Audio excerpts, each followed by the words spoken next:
தேவன் தைரியம் உள்ளவர்களின் தேவன்.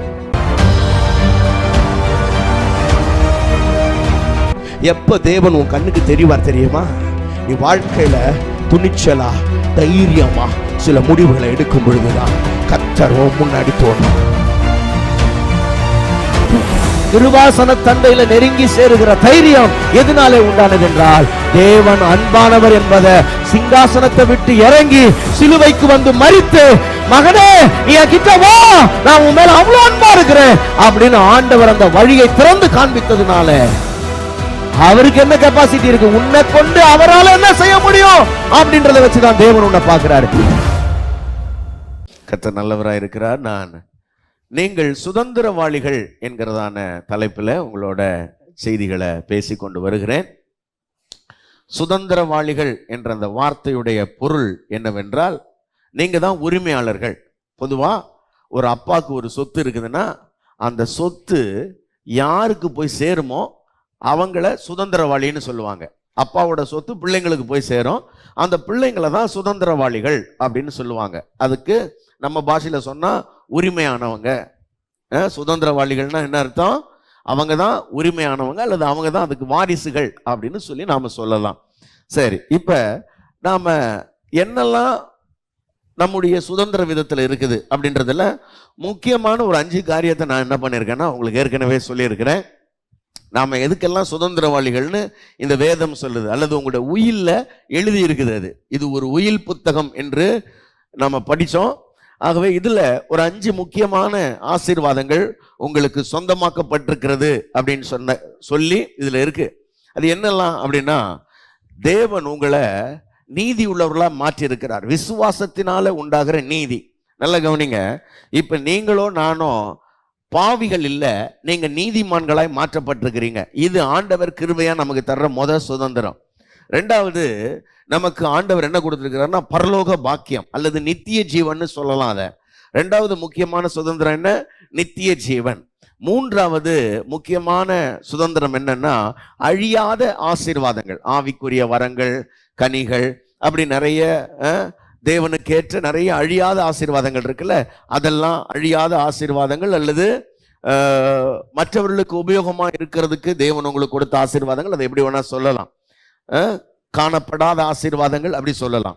4வது மெட்டீரியல் பிளஸிங், உலக பிரகாரமா நீங்க பெற்றுக்கொள்ளக்கூடிய எல்லா சம்பத்துகளும் 4வது மிக முக்கியமானது. அதாவது இந்த பூமியில நீங்க, அதாவது இந்த 4வது காரியத்துக்கு தான் நிறைய மக்கள் என்ன பண்றாங்க, ஓடிக்கிட்டே இருக்கிறாங்க. அது என்ன? பணம், பொருள், படிப்பு, பதவி, பட்டம், அதெல்லாம் இருக்கு இல்லையா? இது எல்லாமே உங்களுக்கு சொந்தம்னு ஆண்டவர் சொல்றார். இந்த உலகமே அதுக்கு பின்னாடி தான் ஓடிக்கிட்டே இருக்குது. ஆனா இதெல்லாம் உங்களுக்கு ஆண்டவர் என்ன பண்றாருன்னா உங்களுக்கு தான் இதெல்லாம் சொந்தம் அப்படின்னு சொல்லியிருக்கிறார். வெள்ளி, பொண்ணு, பூமிக்குரிய எல்லா நன்மைகள், ஆஸ்தி பாஸ்தி எல்லாம் இதெல்லாம் உங்களுக்கு சொந்தம். அடுத்தது 5வதா அவர் சொல்லியிருக்கிறாரு, சுகம் உங்களுக்கு சொந்தமானது, ஆரோக்கியம் உங்களுக்கு சொந்தமானது. அப்ப தேவன் தம்முடைய பிள்ளைகளுக்கு ஆரோக்கியத்தை கொடுக்கிறார் அப்படின்னு நம்ம 5 ஆசீர்வாதங்களை நம்ம அதை பார்த்தோம். இந்த ஆசீர்வாதங்கள் யாருக்கு? எல்லாருக்குமா அப்படின்னா அந்த வசனம் ரொம்ப அழகா சொல்லுது. ரோமர் 8ஆம் அதிகாரம் 17வது வசனத்தை நம்ம அதுதான் இந்த செய்தியினுடைய ஆதார வசனமாக நாம் அதை வைத்திருக்கிறோம். ஆகவே எல்லாருக்கும் அது சொந்தமானா எல்லாருக்கும் கிடையாது. அந்த வசனம் ரொம்ப அழகா சொல்லுது. என்னன்னா படிங்க, ரோமர் 8:17 படிக்கலாம். நாம்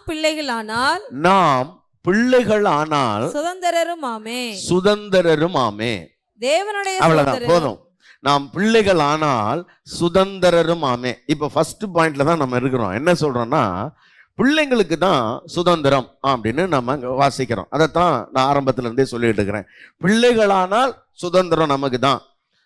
அப்ப சிலருக்கு இப்படி ஒரு கேள்வி வரலாம், எல்லாருமே ஆண்டவருடைய பிள்ளைங்க தானேயா, இந்த உலகத்துல படைக்கப்பட்ட எல்லாரும் ஆண்டவருடைய பிள்ளைங்க தானே, அது என்ன நீங்க இப்படி சொல்றீங்க அப்படின்னா, உண்மைதான். கிட்டத்தட்ட நீங்க சொல்ற மாதிரி எல்லாரும் தேவனால் படைக்கப்பட்டவர்கள் தான், எல்லாமே ஆண்டவருடைய கைகளின் கிரியை தான், அதுல மாற்றுக்கிறது கிடையாது. ஆனா இதுல என்ன ஒரு முக்கியமான விஷயம் என்னன்னா, தேவன் யாரை தன்னுடைய பிள்ளைகள் அப்படின்னு அடையாளப்படுத்துறாருன்னா, அவர் மேல விசுவாசம் உள்ளவர்கள், விசுவாசம் இல்லாதவர்கள். இந்த உலகத்தை 2 கேட்டகரியா பிரிக்கிறாரு. விசுவாசம் உள்ளவர்கள், விசுவாசம் இல்லாதவர்கள் அப்படின்னு பிரிக்கிறாரு. அதை நீங்க யோவான் 1:12 நீங்க வாசிச்சீங்க இல்லையா? போன வாரம் அதெல்லாம் நம்ம பார்த்தோம். உலகத்தில் இருக்கிற எல்லாரும் தேவனுடைய பிள்ளைகள்னு சொல்லிட முடியாது. ஏன்னா தேவனுடைய பிள்ளைகள்னா அவங்களுடைய வாழ்க்கை முறை சற்று வித்தியாசமானது. தேவனை அறியாதவர்களுடைய வாழ்க்கை முறை வித்தியாசமானது. நல்லா கவனிக்கணும். சர்ச்சுக்கு போற எல்லாரும் தேவனுடைய பிள்ளைகள் கிடையாது. பைபிள் வச்சிருக்கிற எல்லாரும், கிறிஸ்தவ பேர் வச்சிருக்கிற எல்லாரும் தேவனுடைய பிள்ளைகள் கிடையாது. அதனால நீங்க அதுல கொஞ்சம் கவனமா இருக்கணும். ஏன்னா வேதம் என்ன சொல்லுதுன்னா, அவருடைய நாமத்தின் மேல் விசுவாசம் உள்ளவர்களாய் அவரை ஏற்றுக்கொண்டவர்கள் எத்தனை பேர்களோ அத்தனை பேர்களும் தேவனுடைய பிள்ளைகள் ஆகும்படி அதிகாரம் கொடுத்தார். கவனிங்க, எத்தனை பேர்களோ அத்தனை பேர்கள். அப்படின்னா அவரை ஏற்றுக்கொண்டவர்கள், இயேசுவை ஏற்றுக்கொண்டவர்கள் தான் தேவனுடைய பிள்ளைகள். இயேசுவை ஏற்றுக்கொள்ளாதவங்க தேவனுடைய பிள்ளைகள் கிடையாது. என்னங்க எப்படி சொல்லிட்டீங்க அப்படின்னா அதுல நிறைய விஷயங்கள் இருக்குது. ஏன்னா இதை கொஞ்சம் தெளிவா புரிஞ்சுக்கணும். நம்ம இதுக்கு கொஞ்சம் நான் நேரம் செலவு பண்ண விரும்புறேன். அவரை ஏற்றுக்கொண்டவர்கள்னா யாரு? அவரை ஏற்றுக்கொள்றதுனா என்ன? ஏன்னா சில ஆட்கள் என்ன நினைக்கிறாங்கன்னா, நாங்கள்லாம் இயேசு கிறிஸ்துவை ஏற்றுக்கிட்டோம், நாங்கள்லாம் சர்ச்சுக்கு போயின்னு இருக்கிறோம், இயேசுவை ஏற்றுக்கிட்டோமே அப்படின்றதுனால நம்ம எங்கேயாவது ஒரு கோயிலில் போய் ஞானஸ்தானம் எடுத்து டக்குன்னு நம்ம பேரை மாற்றி பிரகாஷ்ன்றதை ஜான் பிரகாஷ்னு மாற்றுறதுனால நம்ம கிறிஸ்தவங்கள் ஆகிடுறது கிடையாது. புரியுதுங்களா? விளங்குதா உங்களுக்கு? ஆறுமுகம் அல்ஃபோன்ஸ் ஆகிடுறதுனாலையோ முருக மார்க் ஆகிடுறதுனாலையெல்லாம் ஒருத்தர் கிறிஸ்தவர் ஆகிடுறது கிடையாது. பெயர் மாற்றம் தான் நடக்குதே தவிர அவர் கிறிஸ்தவரெல்லாம் ஆகிறது கிடையாது. அப்ப எப்படி ஒருத்தர் தேவனுடைய பிள்ளை ஆகிறாரு அப்படின்றது ரொம்ப அமைதியா இருங்கம்மா. தேவனுடைய பிள்ளைகளாக எப்படி மாறுகிறார்கள் என்பது ரொம்ப முக்கியமான விஷயம். ஏன் அப்படின்னா தேவனுடைய பிள்ளைகளாக எல்லாரும் இல்லை, இந்த உலகத்தில் இருக்கிற எல்லாரும் தேவனால் படைக்கப்பட்டவர்கள். வேதம் ரொம்ப அழகா சொல்லுது. யோவான் 3:16 என்ன சொல்லுதுன்னா, முழு உலகத்தின் மேலையும் அவர் என்ன பண்ணார்னா அன்பு கூர்ந்தார். என்ன பண்ணாரு? முழு உலகத்தின் மேலையும் அன்பு கூர்ந்தார். முழு உலகத்துல எல்லா மக்களையும் அவர் நேசிக்கிறாரு. எல்லா மக்களுக்காகவும் தான் அவர் வந்தாரு. எல்லா மக்களுடைய பாவத்தை நீக்கும் பலியாக, எல்லா மக்களுக்கும் நித்திய ஜீவனை அருளும்படியாகத்தான் அவர் வந்தார். ஆனா அப்படி வந்தவரை விசுவாசித்து ஏற்றுக்கொள்றவங்க ரொம்ப சொற்பமானவர்கள் தான். அதை விசுவாசித்து இவர் எனக்காகத்தான் வந்தார், முதல்ல வந்தவரை இவர் தேவன் அப்படின்னு நம்புறது முக்கியமான விஷயம். ரெண்டாவது, இவர் எனக்காகத்தான் வந்தாருன்னு நம்புறது ரெண்டாவது முக்கியமான விஷயம். மூணாவது, இவர் மரிச்சதுனால என் பாவங்கள் எல்லாம் மன்னிக்கப்பட்டது, என்னுடைய பாவத்திற்கான தண்டனை இனி இல்லை அப்படின்னு விசுவாசிக்கிறது முக்கியமான விஷயம். ஆகவே அவர் மூலமாகத்தான் நான் ஆசீர்வதிக்கப்படுகிறேன் அப்படின்னு விசுவாசிக்க. அப்ப இந்த விசுவாசத்திலே நிறைய படிகள் இருக்குது. அப்படி விசுவாசிக்கிறவங்க மட்டும்தான் தேவனுடைய பிள்ளைகள். அவங்க தான் இந்த ஆசீர்வாதங்களுக்கெல்லாம் சொந்தக்காரர்கள் என்று வேதம் சொல்லுகிறது. ஆகவே இங்க ரொம்ப முக்கியமான சில விஷயத்தை நான் உங்களோட பேச போறேன். ஏன் அப்படின்னா, அவரை விசுவாசித்து ஏற்றுக்கொண்டுறதுனா என்ன, எப்படி அவரை விசுவாசிக்கணுன்றத சொல்ல போறேன். முதல்ல நாம இப்ப அவருடைய பிள்ளைகளா மாறி இருக்கிறோமா, அதுல ஒரு தெளிவு நமக்கு உண்டாயிரணும். ஏன்னா பல நேரங்கள்ல நம்மளை நாமளே ஏமாற்றிக்கிறோம் பாருங்க. சில நேரத்தில் நானும் தேவனுடைய பிள்ளை தான், நானும் தேவனுடைய பிள்ளை தான், நானும் கிறிஸ்டியன் தான், நானும் சர்ச்சுக்கு தான் போறேன் அப்படின்னு நினைச்சுக்கிட்டு நம்மளை நாமளே என்ன பண்ணிக்கிறோம்னா ஏமாற்றி கொள்ளுகிறோம். சில நேரங்களில் இந்த மனநிலை பாதிக்கப்பட்டவங்கலாம் சில நேரங்களை அவங்களுக்கு அவங்களே பேசிப்பாங்கல்ல, அந்த மாதிரி நம்மளை நாமளே என்ன பண்ணிக்கூடாதுன்னா ரொம்ப ஏமாற்றி கொள்ளக்கூடாது, வஞ்சிக்கப்படாதிருங்கள்னு வேதம் சொல்லுது. ஆகவே நம்மளை நாமளே சரியாக ஒரு சுய பரிசோதனை செஞ்சுக்கிட்டு இந்த தேவனுடைய எல்லா ஆசீர்வாதங்களும் நமக்கு அப்படின்னு இருக்கு. யாருக்குன்னா தேவனுடைய பிள்ளைகளுக்கு. ஆகவே இன்னைக்கு நீங்க தேவனுடைய பிள்ளைகளா இருக்கிறீர்களா என்கிற ஒரு உறுதிப்பாடு நமக்கு உண்டாயிருக்க வேண்டும் என்பது ரொம்ப அவசியம். தேவனுடைய பிள்ளையா நீங்க மாறி இருக்கிறீங்களா? அப்படி மாறலன்னா கட்டாயம் அப்படி மாறுவதற்கு இன்றைக்கு நாம் என்ன பண்ணணுமோ அதை பண்ணணும். ரொம்ப முக்கியமான விஷயம், கவனிங்க. ஏன்னா சில நேரங்களில் இது தெரியாமலே காலாகாலமாக சபைக்கு போகிறவங்களாம் இருக்கிறாங்க பாருங்க, வருஷ கணக்கில் போவாங்க. அவங்க தேவனுடைய பிள்ளைகளாக மாறி இருக்கவே மாட்டாங்க. ஆனால் அவங்க தங்களை என்ன நினச்சிட்டு இருப்பாங்கன்னா, நானும் கிறிஸ்டியன் தான், நானும் தேவனுடைய பிள்ளைன்னு நினச்சிக்கிட்டு இருப்பாங்க. நான் சொல்கிறேன், நீங்கள் தேவனுடைய பிள்ளைகளாக இருக்கிறீர்களா என்பதை சோதித்து கொள்ளுங்கள். கர்த்தருக்கு ஸ்தோத்திரம். கவனிங்க, எல்லாரும் தேவனுடைய பிள்ளைகள் இல்லை. கிறிஸ்துவ விசுவாசித்து ஏற்றுக்கொள்ளுகிறவர்கள் மாத்திரமே தேவனுடைய பிள்ளைகள் என்று வேதம் சொல்லுகிறது. கிறிஸ்துவை விசுவாசித்து ஏற்றுக்கொள்றவங்க தான் தேவனுடைய பிள்ளைகள்னா, இப்ப சிலருடைய உள்ளத்துல என்ன கேள்வி வரும்னா, நாங்க எல்லாரும் இயேசு கிறிஸ்துவை தான் விசுவாசிக்கிறோம், எங்க குடும்பத்துல நாங்க 4 தலைமுறையா 5 தலைமுறையா சர்ச்சுக்கு தான் போறோம், கிறிஸ்தவ கோயிலுக்கு தான் போறோம், ரைட்டு. அதே போல நாங்க எல்லாம் ஏற்ற காலத்துல ஞானஸ்தானம் எடுத்தவன், ஏற்ற காலத்துல நாங்க ஞானஸ்தானம் எடுத்துட்டோம், ஏற்ற காலத்துல நாங்க ஆண்டவருக்குன்னு சில ஊழியங்களை செய்கிறோம், ஒழுங்கா ஜெபிப்போம், ஒழுங்கா வேதம் வாசிப்போம், எங்களுடைய குடும்பங்கள் ரொம்ப பக்தியான குடும்பங்கள். ஆகவே நாங்கள் அந்த கிறிஸ்தவ ஒழுங்கின்படி நாங்கள் வளர்க்கப்பட்டு ஒழுங்கா ஜெபித்து ஒழுங்கா வேதம் வாசித்து ஒழுங்கா ஆலயத்துக்கு போய் ஒழுங்கா காணிக்கை கொடுத்து ஒழுங்கா ஊழியம் செய்யக்கூடிய நபர்கள் நாங்கள். ஆகவே நாங்கள் தேவனுடைய பிள்ளைகள் தானே அப்படின்னு நீங்கள் சொன்னீங்கன்னா, என்னுடைய ஒரு கேள்வி உங்களுக்கு, நீங்கள் தேவனால் பிறந்தவரா அப்படின்றது என்னுடைய கேள்வி. இதெல்லாம் செய்யறதுனால ஒருத்தர் தேவனுடைய பிள்ளைகள் ஆயிட முடியாது. வேதம் சொல்லுகிறது. இப்ப நீங்க வாசிங்க, 1:12 வாசிச்சிங்க, 1:13 வாசிங்க, 1:13 வாசிங்க. அவர்கள் இரத்தத்தினாலாவது மாம்ச சித்தத்தினாலாவது புருஷனுடைய சித்தத்தினாலாவது பிறவாமல் தேவனாலே பிறந்தவர்கள். அவர்கள் மாம்ச சித்தத்தினாலாவது இரத்தத்தினாலாவது அடுத்தது புருஷனுடைய சித்தத்தினாலாவது பிறவாமல் தேவனாலே பிறந்தவர்கள். எல்லாரும் சொல்லுங்க, தேவனாலே பிறந்தவர்கள். தேவனாலே பிறந்தவர்கள். சரி, கவனிங்க. இப்ப தேவனாலே பிறந்தவர்கள், அப்ப தேவனுடைய பிள்ளைகள்னா தேவனாலே பிறந்தவர்கள் தான் தேவனுடைய பிள்ளைகள். நல்லா கவனிங்க. யாரு இப்ப உங்க பிள்ளைன்னு நீங்க யார சொல்லுவீங்க? எனக்கு பிறந்ததுனால அது என் பிள்ளையா அப்படின்னு சொல்றீங்க இல்லையா? உங்களுக்கு பிறந்ததுனால அது உங்க பிள்ளை. அப்ப தேவனாலே பிறந்தவங்க தான் தேவனுடைய பிள்ளை. அப்ப தேவனால பிறக்கிறதுனா என்ன அப்படின்னு நமக்கு தெரியணும். சில ஆட்கள் பாருங்களேன், இந்த நம்ம அம்மா வயிற்றுல பிறக்கிறோம்ல, அதனால நாம எல்லாரும் தேவனால பிறந்தவங்க அப்படின்னு நம்ம நினைச்சுக்கிறோம். கவனிங்க, அது தேவனாலே படைக்கப்பட்டது, தேவனாலே சிருஷ்டிக்கப்பட்டது. தேவனால சிருஷ்டிக்கப்பட்டதுன்னா வேற, தேவனால பிறக்கிறதுனா வேற. பிரைஸ் காட், ஆமென். நல்லா கவனிக்கணும். இப்ப இதை உங்களுக்கு தேவனால் பிறக்கிறதுனா என்ன அப்படின்னு உங்களுக்கு தெரியணும்னா, உங்க எல்லாருக்கும் நார்மலா தெரிஞ்ச ஒரு விஷயம், நீங்க எல்லாரும் யாரால பிறந்தீங்க? அப்பா அம்மாவால பிறந்தோம். கரெக்டா? நம்ம எல்லாரும் எதால பிறந்தோம்? அப்பா அம்மாவால பிறந்தோம். உங்க கேள்வி, நீங்க யாரால பிறந்தீங்க அப்படின்னா ஒரே பதில் நம்ம கிட்ட வரும், நாங்க எங்க அப்பா அம்மாவால பிறந்தோங்க. கரெக்ட் தான், உண்மைதான். இந்த அப்பா அம்மாவால பிறந்தது எப்படி நடந்தது எல்லாருக்கும் தெரியும், பெரியவங்களுக்கு தெரியும், சின்னவங்க வளரும் போது தெரியும். கவனிங்க, வசனம் சொல்லுது, 1 பேதுரு 1:23 வசனம். ரொம்ப அற்புதமான வசனம். அதுல வாசிங்க பார்க்கலாம். 1 பேதுரு 1:23 படிங்க. அழிவுள்ள வித்தினாலே அல்ல என்றென்றைக்கும் நிற்கிறதும் ஜீவனுள்ளதுமான தேவ வசனமா போதும். கவனிங்க, அழிவுள்ள வித்தினாலே அல்ல. நல்லா கவனிங்க, அழிவுள்ள வித்து. எல்லாரும் சொல்லுங்க, அழிவுள்ள வித்து. அழிவுள்ள வித்து சொல்லுங்க, அழிவுள்ள வித்து. சரி, கவனிக்கணும். இப்ப நாம எல்லாரும் எப்படி பிறந்தோம் அப்படின்னு தெரியும், நம்ம சொல்ல தேவையில்லை.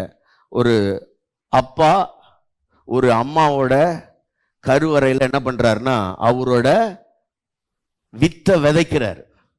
ஒரு அப்பா ஒரு அம்மாவோட கருவறைக்குள்ள அவருடைய வித்தை விதைச்சு அந்த விதை என்ன பண்ணுதுன்னா விளைஞ்சு நாம எல்லாம் மனுஷங்கள் ஆயிட்டோம். நல்லா கவனிங்க. இப்ப பசங்களுக்கு புரியுற மாதிரி சொல்றேன். எப்படின்னா, நீங்க ஒரு மரம் நட்டு பார்த்துருக்கீங்களா? விதை வச்சிருக்கீங்களா? ஒரு மாங்காய் செடியை நீங்க நட்டீங்கன்னா அந்த விதையில இருந்து என்ன வருது? மாங்காய் செடி வருது.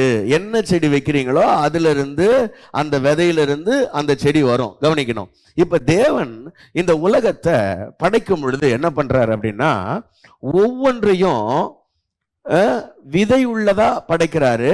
அந்த விதைக்குள்ள அதோட சாயல்ல அதனுடைய சந்ததிகள் உருவாகும்படியா தேவன் படைக்கிறாரு. இப்ப நீங்க பாத்தீங்கன்னா ஆதியாகமம் 1ஆம் அதிகாரம் 11வது 12வது வசனத்தை படிங்க. ஆதியாகமம் 1:11-12 படிங்க பார்க்கலாம்.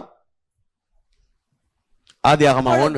தேவன் பூமியானது புல்லையும் விதையை பிறப்பிக்கும் பூண்டுகளையும், நல்லா கவனிங்க, பூமியானது புல்ல விதையை பிறப்பிக்கும் பூண்டுகளை பூமியின் மேல் தங்கள் விதைகளை உடைய, கவனிங்க, தங்கள் விதைகளை உடைய.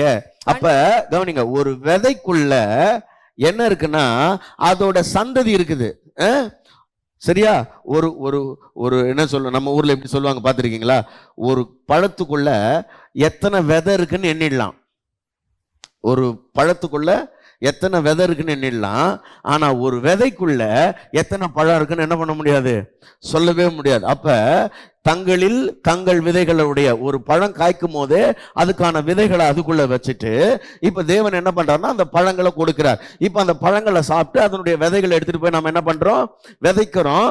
இப்ப மாமர கொட்டையை போட்டா மாமரம் விளையுது, ஆப்பிள் போட்டோம்னா ஆப்பிள் விளையுது, பலா கொட்டையை போட்டா பலா விளையுது, தென்னை போட்டா தென்னை விளையுது. அப்ப ஒரு விதைக்குள்ள அதனுடைய சந்ததி இருக்கிறது. நல்லா ஞாபகம் வச்சுக்கணும். ஒரு விதைக்குள்ள அதனுடைய சந்ததி இருக்கிறது, அதனுடைய ஜாதி இருக்கிறது. அப்ப தேவன் இந்த உலகத்துல எல்லா மரங்களையும் விதை உள்ளதாக படைக்கிறார், விதைகள் உள்ளதா படைக்கிறார். அது தன்னுடைய சந்ததியை பிறப்பிக்கும்படி ஜாதி ஜாதியா, மாமரத்துல எத்தனை ஜாதி, தென்னை மரத்துல எத்தனை ஜாதி, பலா மரத்துல எத்தனை ஜாதி, அது அவைகளுக்குள்ள ஜாதி, அவைகளுக்குள்ள விதை.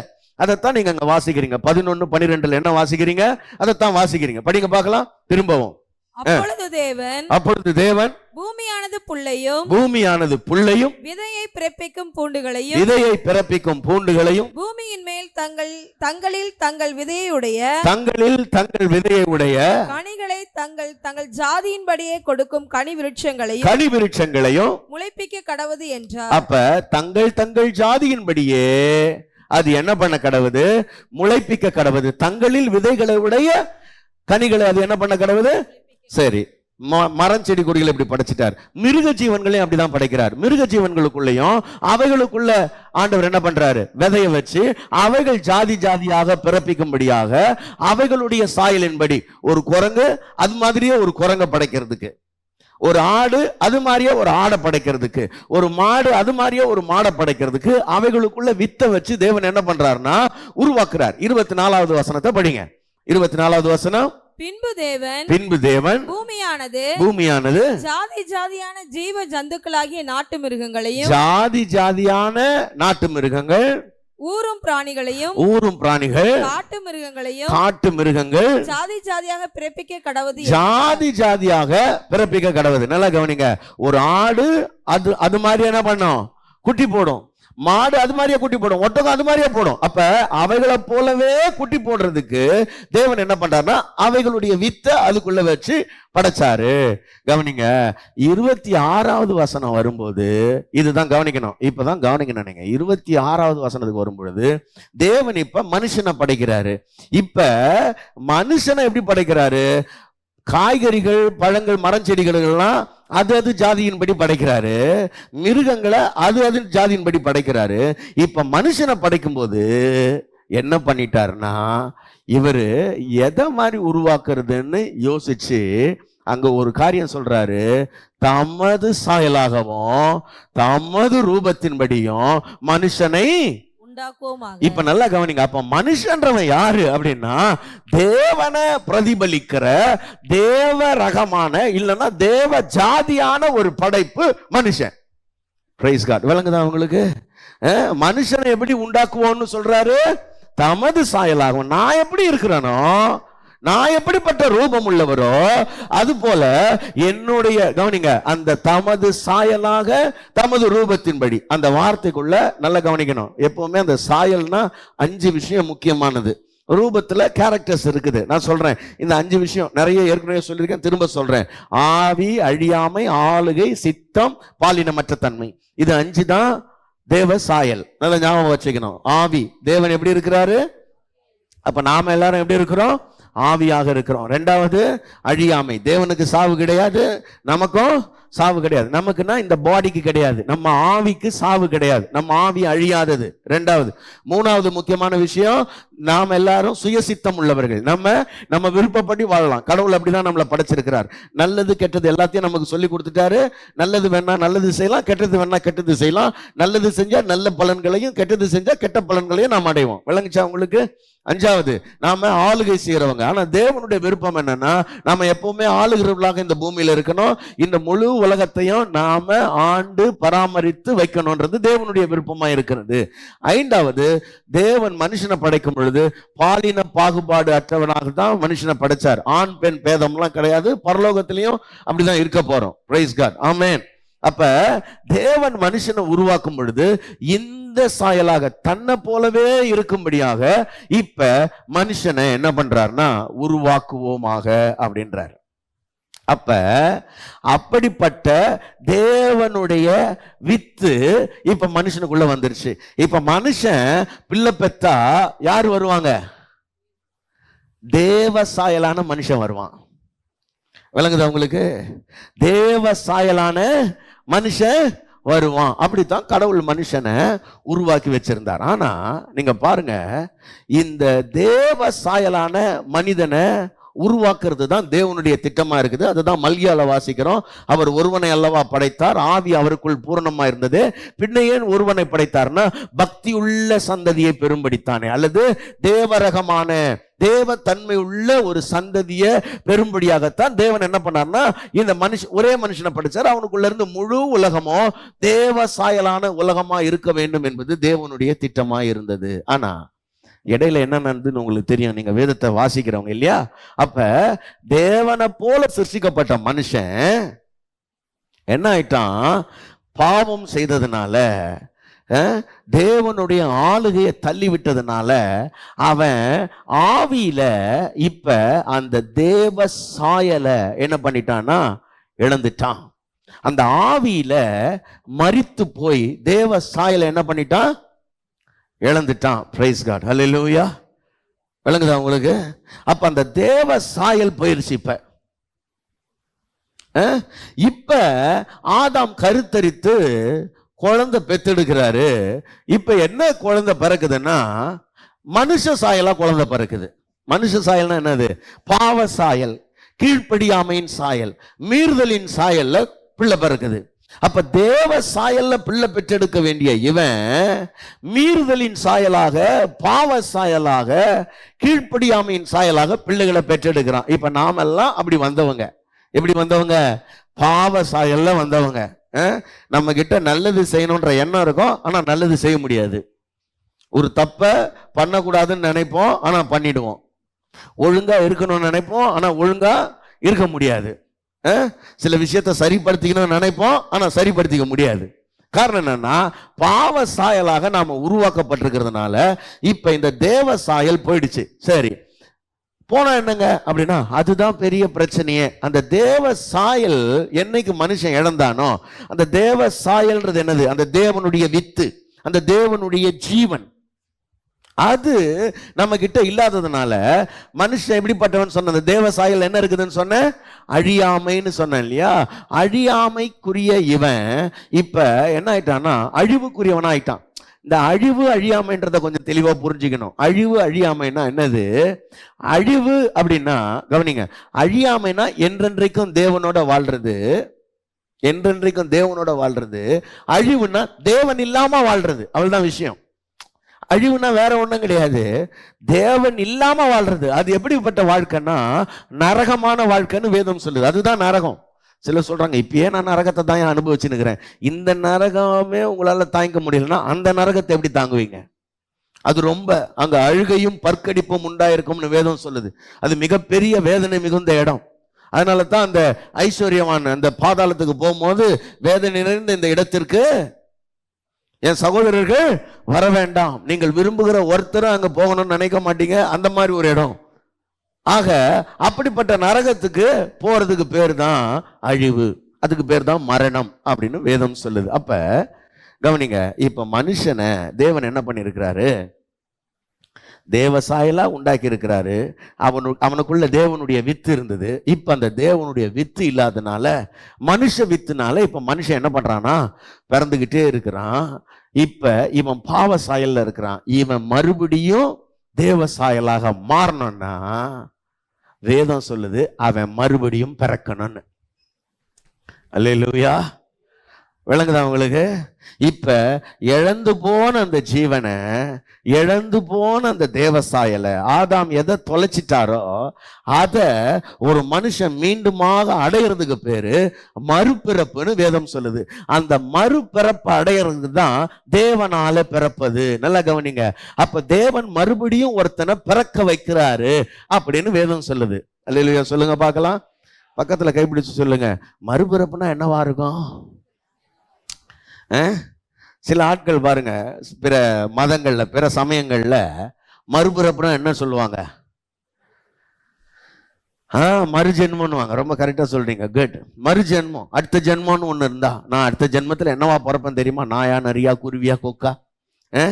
சில ஒவ்வொரு மதங்கள்ல ஒவ்வொரு விதமா இருக்கும். சில மதங்கள்ல சொல்லுவாங்க, நீ என்லெஸ், பிறவிக்கு முடிவே கிடையாது, நீ பிறந்துக்கினே தான் இருக்கணும். ஏன்னா வாழ்க்கையில் நீ அந்த பூரணம்ன்றதெல்லாம் அடையிறது ரொம்ப கஷ்டம் அப்படின்னுவாங்க. சில இது இருக்கு, அது மனுஷங்கள்லயே இந்த ஜாதியா பிறப்பீங்க, அப்புறம் அந்த ஜாதியா பிறப்பீங்க, கடைசியா நீங்க ஒரு ஜாதியா பிறந்து தான் அப்புறம் நீங்க அங்க போக முடியும் அப்படின்லாம் இருக்குது. ஆனா பைபிள்ல இந்த மறுபிறப்புனா என்ன அப்படின்னா, இது நீங்க போய் செத்ததுக்கு அப்புறம் பிறக்கிறது கிடையாது. இப்ப வாழும்போது இந்த பிறவிலேயே இந்த மறுபிறப்பின் அனுபவத்தை ஒரு மனுஷன் பெற முடியும்னு வேதம் சொல்லுது. அது என்ன மறுபிறப்பு அப்படின்னா, கவனிங்க, இது சாதாரணமா நமக்கு புரிஞ்சுக்கிறது கஷ்டமா இருக்குதுன்னு நினைக்காதீங்க. அந்த நாள்ல 2000 வருஷத்துக்கு முன்னாடி ஒரு பெரிய லாயர் ஒருத்தர் இருந்தார், ஒரு பெரிய நியாயசாஸ்திரி, பரிசேயர் ஒருத்தர். அவர் பேரு நிக்கதேமு. அவருக்கே இது கன்ஃபியூஷனா இருந்தது, அவருக்கே இது புரியல. அதனால நம்மள மாதிரி கொஞ்சம் சாதாரணமான மக்களுக்கெல்லாம் இது புரியலன்னா ஒன்றும் கஷ்டமா எடுத்துக்காதீங்க. பெரிய படிச்ச பெரிய மேதாவிகளுக்கே புரியாத ஒரு விஷயம் இது. பாருங்க, ஒரு நாள் இந்த நிக்கதேமு என்ன பண்றாருன்னா, இயேசு கிறிஸ்து கிட்ட வந்து, ஆண்டவரே, நான் நித்திய ஜீவனை பெறறதுக்கு நான் என்ன பண்ணணும்? அதான் அவருடைய கேள்வி. தயவு செய்து எல்லாரும் என்னோட கூட வேதத்தை திருப்பி கொள்ளுங்க. யோவான் 3ஆம் அதிகாரத்துக்கு போலாம். எல்லாரும் யோவான் 3ஆம் அதிகாரம் 3வது வசனத்தை நாம வாசிக்கலாம். இயேசு அவனுக்கு பிரதியுத்தரமாக, ஒருவன் மறுபடியும் பிறவாவிட்டால் தேவனுடைய ராஜ்யத்தை காண மாட்டான் என்று மெய்யாகவே உனக்கு சொல்லுகிறேன். நல்லா கவனிங்க. இப்ப இயேசு கிறிஸ்து இந்த நிக்கதேமுக்கு ஒரு காரியம் சொல்றாரு. நீ மறுபடி பிறக்கலனா தேவனுடைய ராஜ்யத்தை என்ன பண்ண மாட்ட? காண மாட்ட. தேவனுடைய ராஜ்யத்தை நீ பார்க்கணும்னா மறுபடி பிறக்கணும் அப்படின்றார். இப்ப இவர் பாருங்க, ஒரு பெரிய ரொம்ப படிச்சவர், அவர் பெரிய மனுஷன். அவர் என்ன கேட்கிறாருன்னா, இயேசு கிறிஸ்து கிட்ட ரொம்ப சின்ன பிள்ளைத்தனமா இருக்குது அந்த கேள்வி. என்ன கேள்வி கேட்கிறாருன்னா, ஐயா, எனக்கு இப்ப வயசு இவ்வளவு ஆயிடுச்சு, நான் இவ்வளோ வயசுக்கு அப்புறம் என்னை மறுபடி பிறக்கணுன்றீங்களே, நான் எப்படியா எங்க அம்மா வயிற்றுக்குள்ள போயிட்டா வர முடியுன்றார். என்ன காமெடியாக இது பாருங்க. குழந்தை வயிற்றுல இருந்து வெளியில வர்றதுக்குள்ள அம்மாங்க படுற பாடு அவங்களுக்கு தெரியும். ஒரு 1/2 கிலோ கூடிடுச்சுன்னா டாக்டர் சொல்றாங்க, என்னங்க 3 கிலோ ஆயிடுச்சு, 3.5 கிலோ ஆயிடுச்சு, ரொம்ப கஷ்டங்க, நார்மல் ட்ரை பண்ண முடியாது, ஆப்ரேஷன் பண்ணிடுறாங்க. சில நேரத்தில் இல்லை, 1/2 கிலோ கூடிடுச்சுனாலே அப்படின்றாங்க. இவர் இவ்வளோ வயசுக்கு அப்புறம் அம்மா வயிற்றுல போயிட்டு வர முடியுமா அப்படின்னு கேட்குறாரு. ஆண்டவர் சொல்றாரு, என்னையோ நீ இவ்வளோ படிச்சிருக்கிற, இவ்வளோ பெரிய போதகன், நீ நியாயசாஸ்திரி, நீ சட்டம்லாம் தெரிஞ்சவன், உனக்கு நான் சொல்லணுமா அப்படின்ட்டு அவர் ஒரு எக்ஸ்பிளனேஷன் கொடுக்குறாரு பாருங்க. இயேசு பிரதியுத்தரமாக 5வது வசனத்துல, ஒருவன் ஜலத்தினாலும் ஆவியினாலும் பிறவாவிட்டால் தேவனுடைய ராஜ்யத்தில் பிரவேசிக்க மாட்டான் என்று மெய்யாகவே உனக்கு சொல்லுகிறேன். அப்ப ஒருவன் ஜலத்தினாலும் ஆவியினாலும் பிறவாவிட்டால், அப்ப இந்த மறுபிறப்புனா என்ன அப்படின்றது அவர் என்ன பண்றாருன்னா சொல்லி கொடுக்கிறார். மறுபிறப்புனா ஒருத்தன் ஜலத்தினாலையும் ஆவியினாலையும் பிறக்கிறது தான் மறுபிறப்பு அப்படின்னு சொல்றார். ஆராதனை நேரங்கள்: ஞாயிறு காலை 7 மணி, மாலை 6:30 மணி. எங்களை தொடர்பு கொள்ள வேண்டிய தொலைபேசி எண்கள் 92-831-60-662,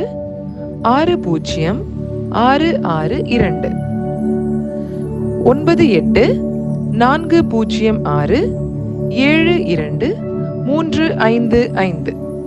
எங்களை தொடர்பு கொள்ள வேண்டிய முகவரி: அகாப்பே சபை, எண் 189, EH ரோட், கொருக்குப்பேட்டை, சென்னை 6,21,000.